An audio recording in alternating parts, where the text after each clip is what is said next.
Santa Rosa area. Everything comes from there. Whenever people are like, oh, IPA, well, it starts with the British Empire sending their ships full of beer to... No, it doesn't. It's all lies. That's all just stupid woo to get you to spend $22.95 for a 4-pack of their shitty IPA. Pumpkin beer started because people started seeing that, hey, people really like pumpkin spice lattes. I wonder if they'd like it in beer form. Boom, there's the romance. Welcome to Pumpkin Week. Let's start with St. Ambroise here. So, modern pumpkin beers. They do kind of get their start in the early 1980s. People did start looking into, especially in the United States, kind of colonial era brewing recipes, the D. But of course, there's effectively no records of that. It's the, well, George Washington made beer with pumpkins in 1776. I don't think those beers would have tasted anything like the beers today, which is why I kind of throw all of that prehistory, it's still history, but it's pre-craft beer revolution history out the window here. Everything that we're tasting now has been made post, especially in Canada, post 1995. This is the earliest pumpkin beer that I can think of in Canada existing was the Alley Cat's Pumpkin Pie Ale, which I want to say came out about 2006, 2007. That's about as long as I've really known pumpkin beer was a thing. It was certainly the first time that the market here was exposed to it. What is it? It's a beer that may or may not contain pumpkin itself, and then a whole bunch of your typical pumpkin spices like clove, nutmeg, cinnamon, very often vanilla, or at least a vanilla extract of some kind. They're nice, pleasant drinks that have about as much real pumpkin in them as what you're going to get from Starbucks. Now, that's not a bad thing. Pumpkin beers can be really interesting. Well, that might be gilding the lily a little bit. But I will say some gourd-influenced beers. The one that Annex did last year, it was made with sweet potato, was actually quite interesting and quite good. I quite liked that last year. I thought that was very fun. Can't recall the name of it, but it was very good. YouTube's not working. Well, I mean, nothing has worked so far, so you know we're building to something here. Yeah, by the end of the tasting, everything will be working probably. That's my promise to you that I will not enforce in any way.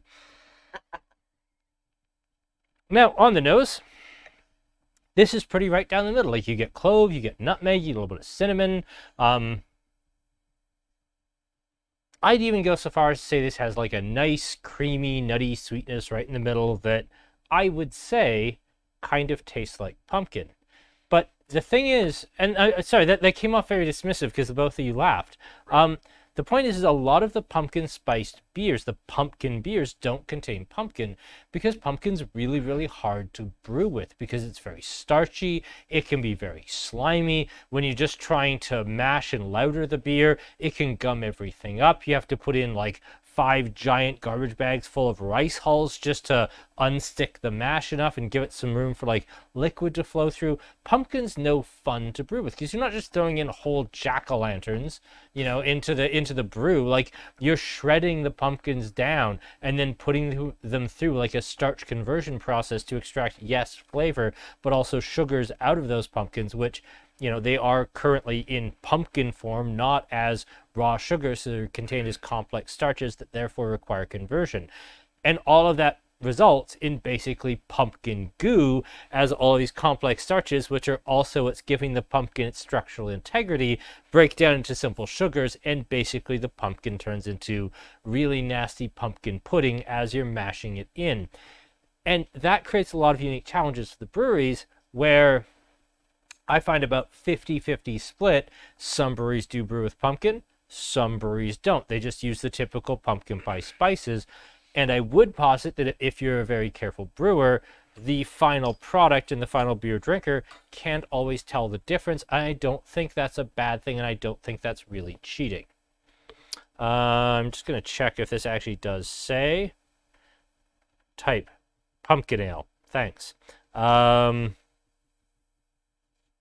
Is St. Ambroise not required to like list ingredients? It says it contains wheat and barley. Thanks. It's a beer, I guessed. It also doesn't say, and I'm not just being facetious there. I know these are allergen warnings, but it also does contain hops. It actually says which hops it contains. It contains yeast. It might or might not contain pumpkin, but they don't tell us, which that's a bit cowardly, frankly. I'd want to know. I do want to know. Does your pumpkin beer contain pumpkin? I'm not going to judge it harshly if it doesn't, but you should probably tell me. What if I had a horrifying allergen to pumpkin? Allergy to pumpkin. I would be, I would be less enthused about drinking this.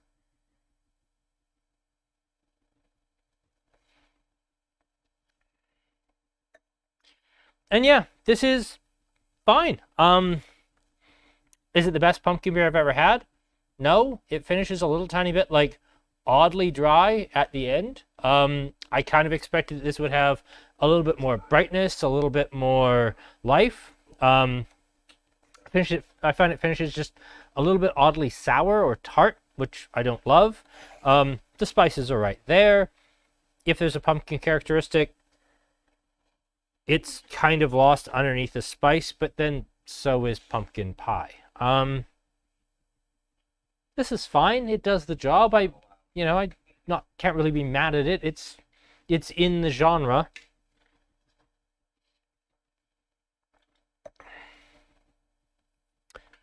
Who is Saint Ambroise? I don't know. The person, at least, I assume that there is actually a Saint Ambroise. I have no idea who they are.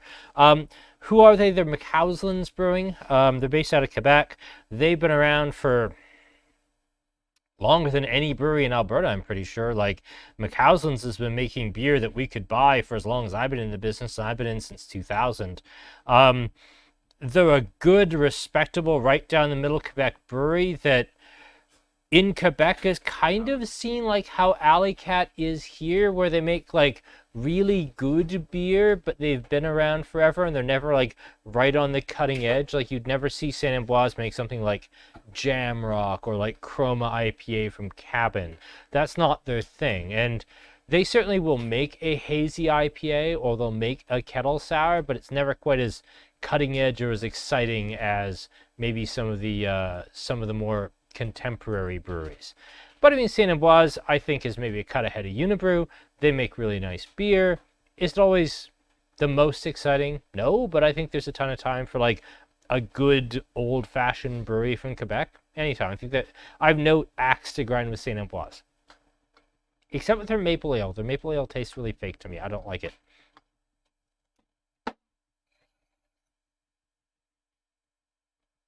And yeah, I don't think, John, I'd go so far as to say this is very refreshing and nice. I'd say this'll do.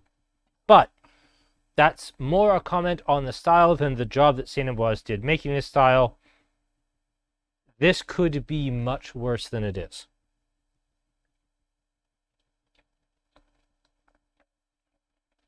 And so we come to Russel. Russel, who spelled your wrong, or it's the wrong your. On the back of the can, last word of the third line. If you're feeling lazy and all that makes you cringe, this Milkshake IPA is for you. And all that says to me is you must really love cringing, because, oh, are we in for a ride here. Russel Brewing kind of started out as a bit of a laughingstock. Like, their early beers were not very good. They were kind of... Wildcraft was the first name for Cooley Brew? Yeah. They really came into a market in the West Coast where everybody was like, yeah, Central City, yeah, Parallel 49, yeah, Driftwood. There's so many cool breweries. And then Russel came out and their beers were just so damned lackluster. But they've really made an effort. We featured a couple of their beers either last year or year before in the tasting.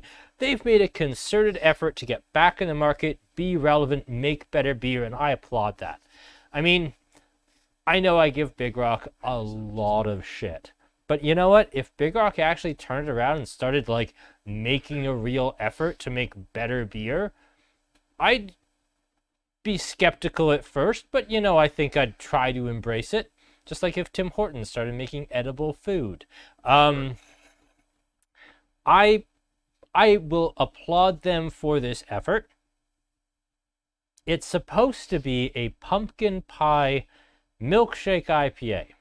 And that was just such a terribly dumb idea, I had to get it. Now, this has a date on the bottom of the can. It's the 30th of August, 2022. Now, I am really, really hoping that is a brewed on date. Whoa. Yeah. How's that?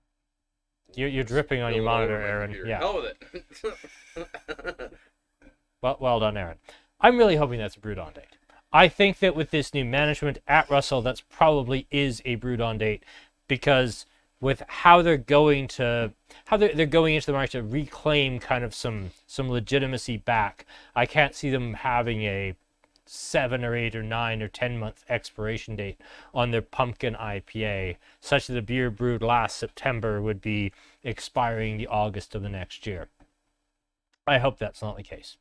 But here it is. It was the last flat at Connect, so it was either a real big seller, in which case we're all fucked, or it was brewed last year, and I don't know which. And on tasting it, I'm still not sure which, and that's kind of an issue. Because the hops are there. You definitely get hops. They're bright, and they're citrusy, and they're very identifiably West Coast. And there's grapefruit, and there's mandarin orange. But they smell a bit tired. More tired than I would expect for something that was brewed at the tail end of August. Now, why could that be? Well, it might be because there's pumpkin and pumpkin spices in it, or it might be because it's a year old. Speaking of those pumpkin and pumpkin spices, apart from a little hit of vanilla on the nose, where the hell are they? This just tastes like a kind of boring IPA. I mean, there's something vaguely cinnamony at the bottom. Like if you went to like a park bench or a bus station and someone who had really chewed the shit out of their cinnamon gum for like 6 hours stuck it to the bottom of the bench, and you came along and like pulled it off and tasted it, and was like, this still vaguely kind of tastes like cinnamon, but mostly it sounds like a horrible idea. This kind of tastes like cinnamon like that. I knew this was a gamble. I have gambled and lost, and so have all of us. It's like closer to orange creamsicle. Orange creamsicle, cool. Like furnace dust. Milkshake IPA was a style that kind of had a hot minute. I think Hell's Basement probably did the most with it, with the Yard series. Off the top of my head, they had pineapple, blackberry, and either raspberry or cherry. They had a pink can.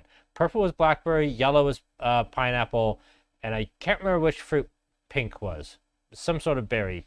Pineapple, or not pineapple, strawberry, cherry, raspberry, something like that. But the one that stuck in the market the longest was the pineapple, and it went from being like a rotating seasonal fruited milkshake IPA to being like just pineapple all the time.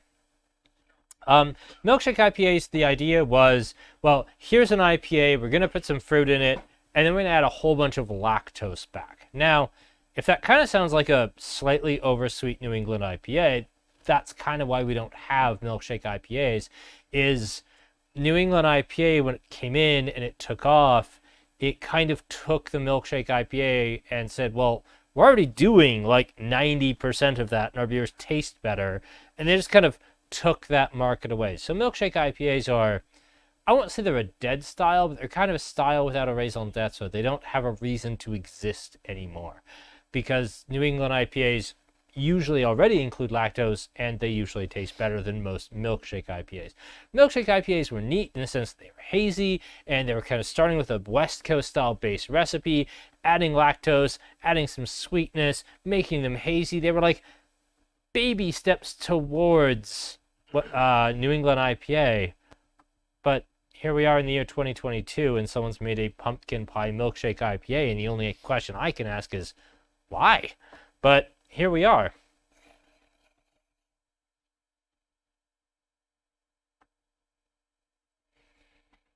Compliments to Aaron for the great lighting and camera work tonight. You know what? Aaron has done his best. It was not him. It was the fact that our caster and Facebook were having an absolute fight, and as a result of that, by the time that he finally got Facebook to cooperate, our live YouTube link had completely died, and he had to restart the whole process. So that's on Aaron. This weird little light dying, absolutely 100% on Aaron. But you know, the rest of it, not on Aaron. That's not fair. It's okay. I was just like having this conversation with somebody about, it's Megan and Gordon, about like beginning of the channel, how it was so fraught with disaster every show, like, and like people would watch it because Just they'd because to of the watch- disaster, wa- yes. Yeah, to watch us sweat, right?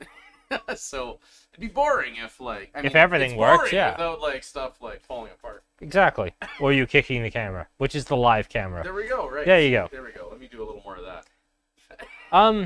Yeah, that exists. Sky. Could I impose on you to dump that down the sink for me, please? Sounds Because good, I just can't. Sink cam. We got sink cam. We got sink Oh, cam. yes. What's wrong? There's water in that sink. Oh, So pour it in there anyway. That's not my concern. That's not a sink cam. All right. Aw. Well, I mean, there's also the bathroom sink. Was more my point. Find a sink and dump it down and film it. Just get me my glass back, you weirdos. Don't support your weird sink obsession. All right, so we've gotten through the not so great pumpkin beer. We have got mercifully through whatever the bloody hell that was. Final thoughts. It's kind of tasting like the aftertaste. Like aspartame without all the charm and character. That's embarrassing, frankly. That's not all the things bad, because I think that was borderline undrinkable. That's pretty bad. I hope that's stale somehow, because if that's genuinely as intended, oh, Russell, no. Rough.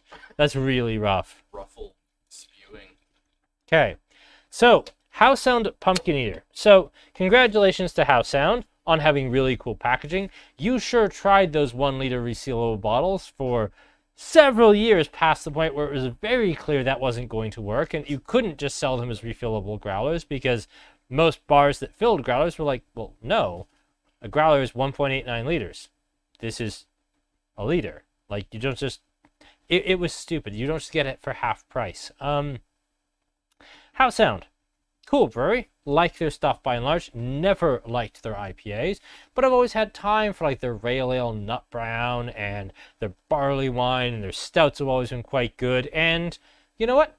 I quite like this pumpkin beer.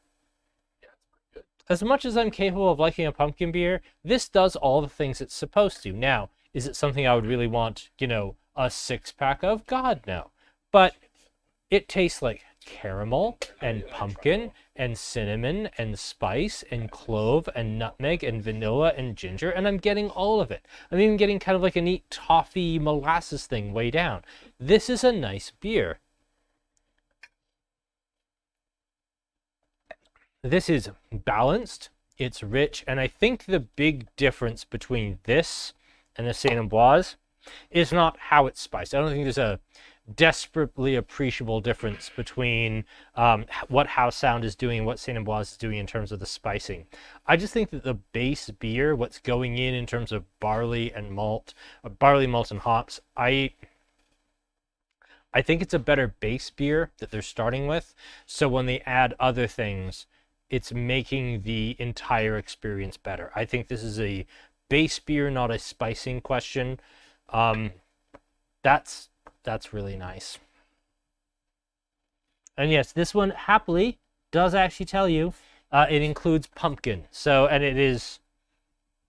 Does it actually have an ingredient list by... No, it doesn't. I was actually going to see where pumpkin rated in terms of ingredient percentage, like what it was behind and what it was ahead of. But I would guess it's right behind the malts. So, and yeah, the can art's nice. And actually, again, for everyone who doesn't have the can in front of them and is watching later, it feels nice. It has a nice texture to it. I like the art with like the headless horseman on a dirt bike.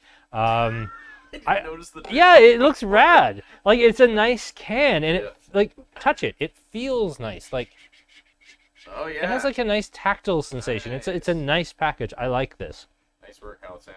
Yeah, and it's a nice beer. This is, if I absolutely had to have a pumpkin beer, and apparently because I have this show, I have to have 3 of them. I've made good life choices.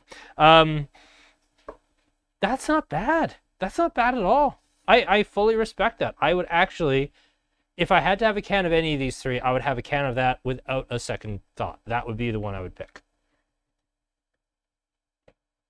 Color cam. That's nice. Oh, color cam? Color cam. Well, it's much darker. Like, much, much darker. It's got a it beautiful copper looks like color. And I get, right at the very end, kind of those Halloween Kiss molasses candies. Oh, yeah. There's a real molasses hit right at the end of this that... It's a good Halloween beer. It's a good Halloween beer. I think for people of a certain age, like, I don't know if kids still get those weird Halloween Kiss molasses candies. I don't know where you buy them anymore, but Right.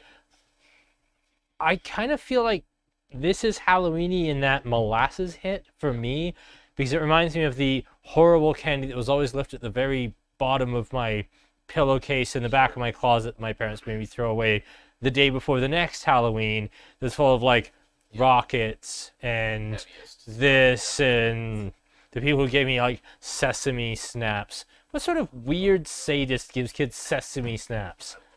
Do you love sesame snaps? Ugh, They're the great. worst. Like the caramelized ones. I with, do like, the hate coating rockets on though. Rockets can Yeah, rockets can fuck off. Agreed. get out.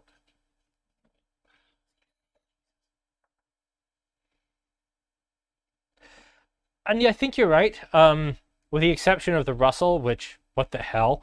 I do think that these are genuinely better pumpkin beers than we had last year. And that's not my decision by any means. These were just the ones that were. And I wanted to do this earlier in the season because I had ideas for later in the season.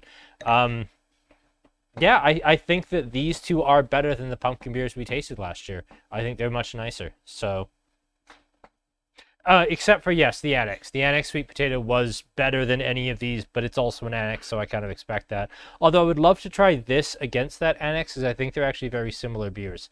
And I think the Annex leaned harder into like that, like candied yams, a dish I've never actually had with like the melted marshmallows on top and everything.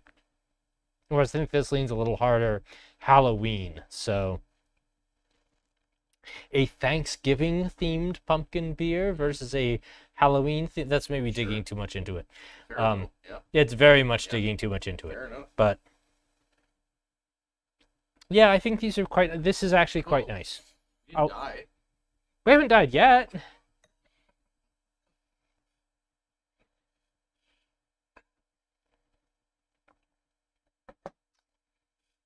So I think I'm coming to have more of a sense of humor about pumpkin beers. They are the pumpkin spice latte of this time of year.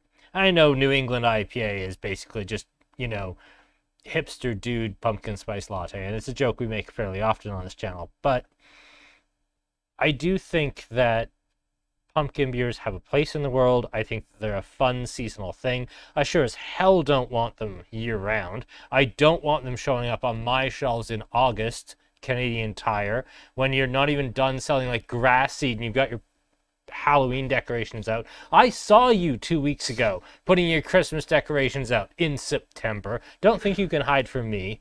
But no, I think for like the latter part of September, October, when I put them on sale during the first week in November, please buy them so they don't sit here for a year. I think that that time is very appropriate for them. I think they're a nice introduction to fall. For everyone else, you can buy them. I'm not going to. Fuck this shit. It's awful. That's our third F word. We're not that. All right. Okay. So, coming up next week, Yeah. none of this. We're actually going to go with something a little bit fun. Mike got us really into this Eyinger brewery. Now, this is, in terms of Bavaria, very much a newcomer on the world stage, considering that Weihenstephaner like claims their founding date is like 1044 or something. Eyinger's founding date of 1877 makes them very, very recent. Actually, on these bottles, they're even claiming 1878. Even worse. But their beer is absolutely spectacular. They don't make six-packs. I've never seen it on draft. They come through Merchant du Vin, which this is kind of like them and Chimay and Roquefort and Lindemann's Lambics. Like, this was the original German Bavarian import to North America going back to like the mid 1980s. This brewery defined what Bavarian beer was for all of the North American world for like 20 years before we started seeing things like Schneider and Weihenstephaner and Erdinger and all the others. And yet they never changed. They just keep making this beer in this hyper careful, studious, slow, gentle way. And it's never changed. Now, this should be all 4 Eyinger beers, but apparently screw me. I couldn't get their Jahrhundert Lager. I know I terribly mispronounced that. Please don't point it out. So we're doing the Schneider Bayerisch Hell.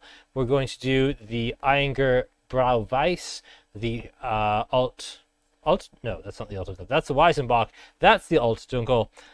So wheat beer, big high alcohol, spicy wheat beer, big rich chocolatey dark beer, and then these guys do have a beer in this style. They do have a Hell. I couldn't get it this week. Schneider's version of a Hell, which is also very, very good, which is kind of like the German answer to Czech Pilsner. So very, very pretty tasting, but you know, no New England IPAs, no kettle sours, no crazy new beer of the week. We're going back in time and going very much back to our roots. Obviously, it's not going to have a fun tasting pack with snap rings. It's just going to be 4 big bottles. Same price as always, just something a little bit different. And I'm very much looking forward to it. Now, for all of those of you who said, hey, I'd really like to do the tasting that was in the, you know, sneaky promo we did for the pumpkin beer tasting, I'm working on that. I actually have a way I think I might be able to afford that.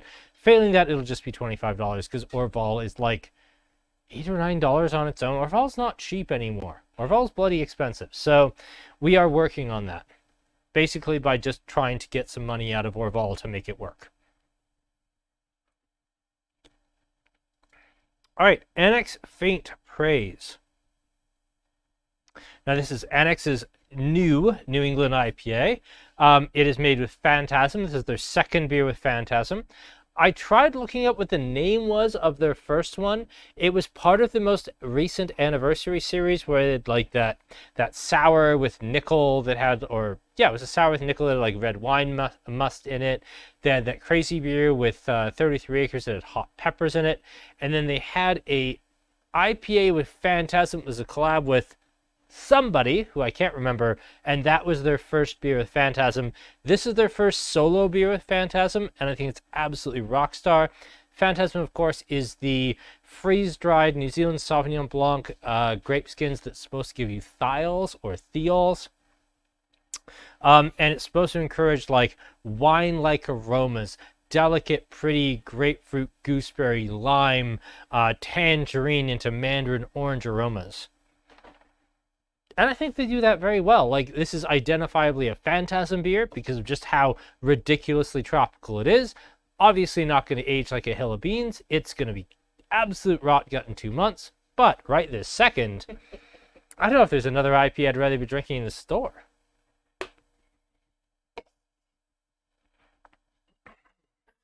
We had this straight from the... Oh, and I even answered Megan's question before she even asked it. Bake out tasting. Is it going to happen sometime? Yes. Yes, I even answered that. I didn't see your question. So good for me. 3-1-2 can go down the sink. I fully agree. Mine did. Although he struggled to find a sink somehow in a location where I'm standing where there are 3 sinks within 10 feet of me. We somehow struggled to find a sink. Hold on, Sky. Glad to have you on the team. It wasn't all me. Uh-huh. It was a collaboration. It was a collaboration effort. It was a symphony of silliness. It was lovely. Yes. Food pairing with next week, bratwurst? Yes, please. Awesome. And you can bring me some bratwurst too. I'd love that.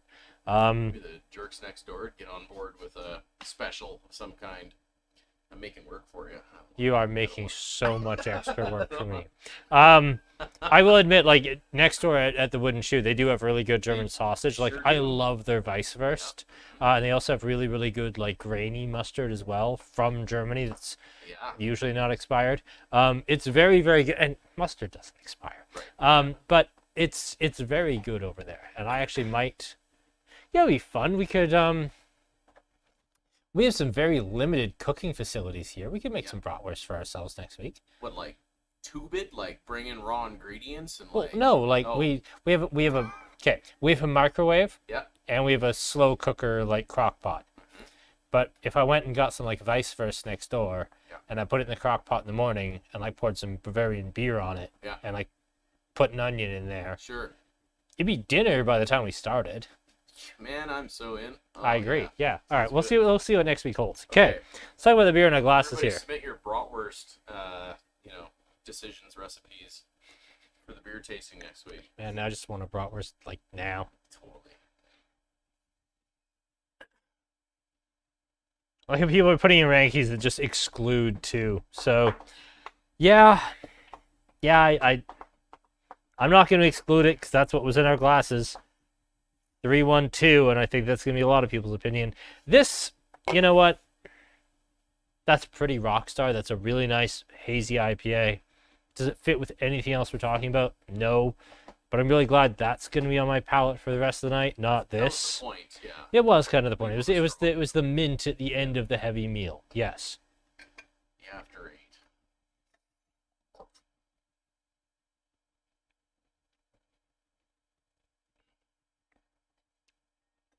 No, that's only 5 something, isn't it? No, yeah, 5.2. You know what? That's really spot on for what I expected. I quite like that. So dinner at Andrew Hilton. If you're proposing that, you've never seen how clean we keep our microwave. It is not terribly clean. I would not eat the food here. But yeah, I think we'll call it there, folks. After ripping on the cleanliness of our microwave, I think we have hit the end of the evening. Pumpkin beer. You know what? That went better than I thought it would, but it still didn't go very well. So, I like this. I'm going to drink this when the cameras go off. These, well, we have 3 sinks. There's a can for each. Until next week, I'm Kyle with Andrew Hilton. It's been Aaron and Sky. Yeah. Thank you so much for tuning in. And thank you for... I have no idea why you did, but thank you for tuning in. And we'll see you next time.